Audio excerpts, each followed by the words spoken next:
واقعہ عین الفجر کے اندر ہے. تو انہیں فرمایا کہ میں سرکار کی بارگاہ میں حاضر ہوتا ہوں. میں نے کبھی آپ کو دیکھا نہیں سرکار کی بارگاہ میں. میں نے کہا چلو آج رات دیکھنا میں تجھے وہاں ملوں گا, آج رات دیکھنا وہاں پہ ملوں گا. تو رات کو پھر سرکار کی بارگاہ میں حاضری ہو گئی. دیکھا ادھر بڑی توجہ سے دیکھا تو حضرت باؤ سلطان نظر نہ آئے. تھوڑی دیر بعد دیکھا سرکار کی آستین سے ایک چھوٹا سا بچہ آیا. سرکار اس کو گود میں لے کر پیار فرماتا ہے. مختلف اولیاء بیٹھتے ان کے پاس گئے, خلفائے راشدین کے پاس گئے, پھر چلتے چلتے اس بزرگ کی گود میں آ گئے. انہیں بھی سرکار کی سنت کو ادا کرتے تھوڑی دیر کھلاتے رہے. انہیں ہاتھ ڈالنا ایسے ہاتھ کے ساتھ داڑھی ساتھ کھیلتے کرتے 2 بال نکال لیے داڑھی میں بڑھ کر اس بچے نے. بچہ واپس سرکار کے بارے میں چلے گیا اور آستین کے اندر چھپ گیا. آنکھ کھلی, صبح ہوگی. صبح پھر باؤ سلطان ان کی خدمت میں فرماتے ہیں کیا تو نے کیا کر رکھا ہے؟ میں نے رات پھر دیکھا توجہ سے مجھے نظر نہیں آیا. فرمایا کہ تو بے بتا کسی کی شہادت کے لیے گواہ کتنے ہونے چاہیے؟ تو فرمایا یہ تیری داڑھی کے 2 بال ہیں گواہی دے رہے ہیں. یہ کیفیت ہے. نعرہ رسالہ, نعرہ خلافہ, نعرہ حیدری, تصرف القائی, نعرہ اولیاء, اس کو کہتے ہیں علی اشرفیہ.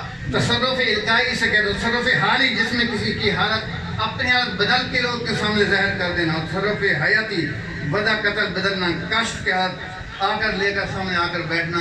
صورت کشف کے اندر ابھی آپ نے سماعت فرمایا کہ حضرت جلال الدین بخاری رحمۃ اللہ جب دیکھا تو وہ کیفیت ایسی تھی, مختلف کیفیتیں دکھائی انہوں نے. تو مطلب یہ عرض کرنے کا یہ تمام کی تمام کیفیت جو کچھ میں نے پڑھا ہے سمجھا ہے, حضرت غوث عالم مخدوم عالم حضرت محمد صاحب جہانگیر رحمۃ اللہ کے اندر ساری کیفیات موجود تھیں. اللہ تعالیٰ نے آپ کو مکمل متصرف بنا کر دنیا میں بھیجا ہے.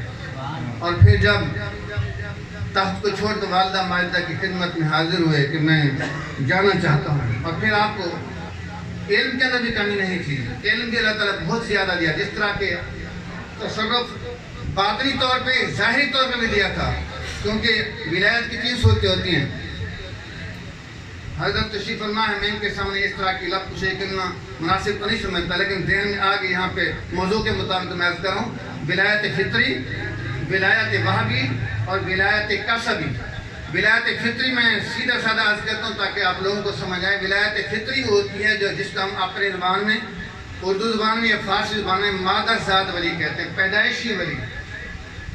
جس طرح حضرت صاحب پیدائشی ولی تھے, پیدا ہونے سے پہلے باپ کے پشت میں تھے تو ولی, ماں کے دور صدف میں آئے تو ولی, دنیا پر قدم رکھا تو ولایت مقام حاصل کر کے قدم رکھا.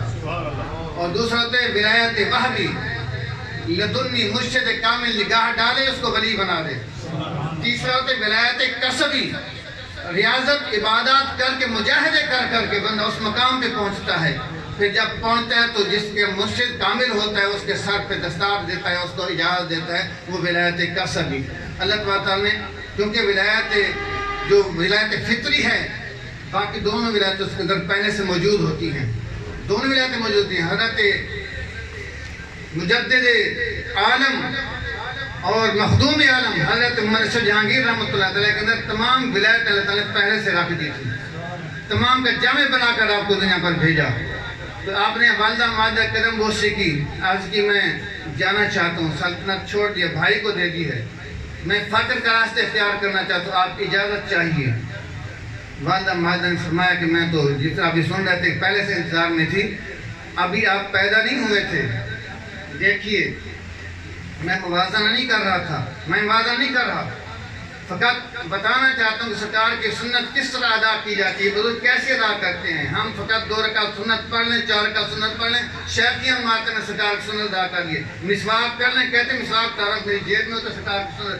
ان کو دیکھو کس انداز سے سنت ادا کرتے ہیں. آقا السلام جلوہ گر نہیں ہوئے تھے, پہلے اللہ تبارک و تعالیٰ نے اعلان کروا دیے کہ میرا محبوب دنیا پہ جلوہ گر ہونے والا ہے. میں صرف ٹچ دے رہا ہوں, صرف تھوڑا سا اشارہ کر رہا ہوں. سرکار دنیا پر جلوہ گر نہیں ہوئے, پہلے اعلان شروع کروا دیا اللہ تعالیٰ نے کہ میرا محبوب دنیا پر جلوہ گر ہونے والا ہے.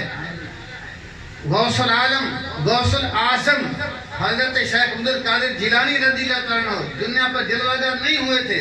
رب قدیر نے محبوب کے طریقے کو بناتے ہوئے دنیا پر اعلان کروا دیا کہ میرا محبوب دنیا پر جلوہ گر ہونے والا ہے. حضرت محمد اشرف جہانگیر رحمۃ اللہ علیہ دنیا پر نہیں آئے تھے، اللہ تعالیٰ نے پہلے بتا دیا، اعلان کروا دیے، بزرگوں سے کہلوا دیا۔ والدہ ماجدہ فرماتے ہیں تیرے جد امجد والد صاحب حضرت محمد ابراہیم اور دادا پاک حضرت سید احمد رضی اللہ تعالیٰ عنہ، انہوں نے آ کر مجھے بتایا تھا کہ میرا پوتا ہوگا، تیرا بیٹا ہوگا، جس کی ضیاء، جس کی روشنی کی کرنیں پورے ہندوستان نہیں بلکہ عالم کے اندر پھیلیں گی، پورے جہان کو روشن فرمائے گا۔ تو میں تو اس انتظار میں تھی افسراف کہ تم کب چلتے ہو، دعا کر کے روانہ فرما دیا۔ تو چلتے چلتے سمرقند اور بخارا اور مختلف علاقوں سے ہوتے ہوئے، قدس شریف سے ہوتے ہوئے، راستے میں جنازہ پڑھاتے ہوئے پھر پہنچے مرشد کامل کی بارگاہ میں۔ تو دوستان معظم، یہ راستہ جو سفر طے کیا انہوں نے، پھر اللہ تعالیٰ نے آپ کو انہوں نے فیض عطا فرمایا۔ ابھی آپ نے سماعت فرمایا انہی کی اولاد، انہی کے لخت جگر کے دعان مقدس سے کہ کس طرح فیض عطا فرمایا، سینے سے لگایا اور فیضیاب فرمایا، عالم کو کھول دیا، ظاہری باطنی ہوں۔ جس طرح ابھی فرما رہے تھے نا کہ آپ نے جملہ ارشاد فرمایا ہے، یہ حضرت کے اقوال زرعی کے اندر بھی ملتا ہے، حضرت شیخ محمد اشرف جہانگیر رحمۃ اللہ کے اقوال زرعی میں بھی، کہ جاہل خدا دوست نہیں ہو سکتا، جاہل خدا دوست نہیں ہو سکتا۔ آقا علیہ السلام جمام القلم بن کر آئے ہیں، چھوٹی سی بات کرتے مفہوم بہت بڑا ہوتا ہے، لیکن نبی مکرم السلام جمام القلم بن کر آئے ہیں، چھوٹی سی بات مختصر، انما الاعمال بالنیات، مختصر بات ہے، مفہوم بہت وسیع ہوتا ہے۔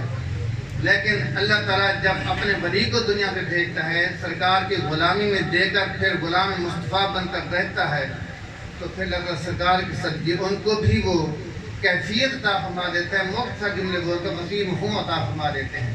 دیکھنے میں چھوٹا سا جملہ ہے، انہوں نے فرمایا کہ جاہل خدا دوست نہیں ہو سکتا۔ کیا مطلب؟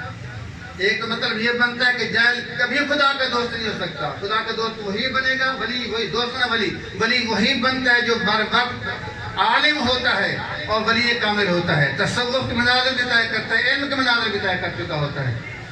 ایک تو یہ مطلب ہے۔ دوسرا مطلب یہ فرمایا کہ جاہل خدا دوست نہیں بن سکتا، جاہل کو خدا کی دوستی نہیں ملتی۔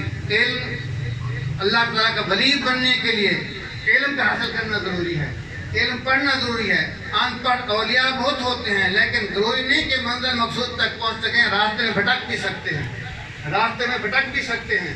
جس طرح کے وہ فرمایا ہے کہ شیطان نے کہا اپنے چیلوں کو، بتاؤ تم کیا کیا کام کر کے، روزانہ میں میٹنگ لگاتا ہے، کرتا رہتا، روزانہ محفل لگاتا ہے۔ میں حدیث پاک میں مفہوم عرض کر رہا ہوں، پوچھتا ہے کیا کیا کام کرے گیا ہو، کئی کہتے میں نے قتل و غارت کرا دی، کیونکہ میں نے لڑائیاں کروا دی، کیونکہ میں نے زنا کروا دی، مختلف اپنے اپنی کارکردگیاں بتاتے ہیں۔ ایک بندہ بالکل ہلکے اپنا پھٹے پرانے کپڑے، اور اس کو کہتا ہے شیطان کو، میں طالب علم کو پڑھنے سے روک کے آیا ہوں۔ وہ نیچے اترتا ہے، تخت سے اس کو اٹھا کے کپڑے جھاڑتے، سینے سے لگا کر ساتھ بٹھاتا ہے۔ لوگ اس کے اوپر باقی جو شیطانوں کو اس پر کہتے ہیں کہ یہ کیا حسد کرتے ہیں، یہ کیا چھوٹا سا کام کر کے اور تم، میں چھوٹا سا کام نہیں کر کے، میں تمہیں بتاتا ہوں کہ ایک عالم بن جاتا نا، لاکھوں کو عالم بنا لیتا ہوں۔ چھوٹا سا کام نہیں کر کے میں دکھاتا ہوں تمہیں۔ جاتا ہے ایک آدمی ان پڑھ ہے، لوگوں کا حلقہ لگا کر بیٹھا ہے، کہتا ہے کہ میں آپ سے سوال کرنے آیا ہوں، میں تو مجھے سوال جواب چاہیے۔ کیا سوال ہے؟ کہتے ہیں اللہ تعالیٰ کا اتنی بڑا نظام ہے، اتنی بڑی زمین، اتنی جہان ہے پورا، کہ اللہ تبارک و تعالیٰ اس جہان کو سوئی کے ناکے کے اندر جمع فرما سکتا ہے؟ وہ کہتے ہیں تو عقل نہیں مانتی اس بات کو، ممکن ہی نہیں ہے۔ چلا گیا شیطان اس کو کافر کر کے۔ میں نے دیکھا گیا تو راستے میں ایک اور عالم دین پڑھا رہے تھے، تو مجھے ایک کام ہے، مسئلہ پوچھنا ہے۔ کیا کام ہے؟ کہ مسئلہ پوچھنا ہے۔ کیا مسئلہ پوچھنا ہے؟ کہتے ہیں کہ میں اتنی بڑا جہان ہے اللہ تعالیٰ کا، کیا اللہ تعالیٰ اس دنیا کو سوئی کے ناکے کے اندر، سوئی کے سوراخ کے اندر جمع فرما سکتا ہے؟ عالم دین صاحب نے کہا کہ یہ تو سوئی کا سوراخ تو بہت بڑا ہے، اگر اللہ تعالیٰ چاہے تو اس کا کروڑواں حصہ چھوٹا سوراخ اس کے اندر بھی جمع فرما کہتے ہیں یہی ہے حقیقت عالم دین کی۔ حضرت سے فرماتے ہیں کہ جاہل خدا دوست نہیں ہو سکتا، خدا دوستی کے لیے علم ضروری ہے۔ اور تیسرا مطلب یہ نکالتے ہیں، فرمایا کہ علم کے اندر اللہ تعالیٰ نے ایسی خاصیت رکھی ہے، علم اللہ تعالیٰ کا دوست بنا دے، اللہ تعالیٰ کے قریب کر دیتا ہے۔ یہی وجہ ہے، دیکھیے بہت سے خانوادے، بہت سے آستانے ایسے ہیں جہاں پہ علم کی بہاریں ہیں۔ بالخصوص آستان عالیہ کو چوشا شریف، ان کا خاندان سارا جہاں تک میرے معلومات میں آج تک جتنی ہیں موجود دنیا پر، اللہ کے فضل کرم سے علم بھی ہے اور عمل بھی ہے۔ اللہ تعالیٰ تمام کمالات سے نوازے، اللہ تعالیٰ ان کا سایہ ہمیشہ قائم رکھے، اور پھر ہمارے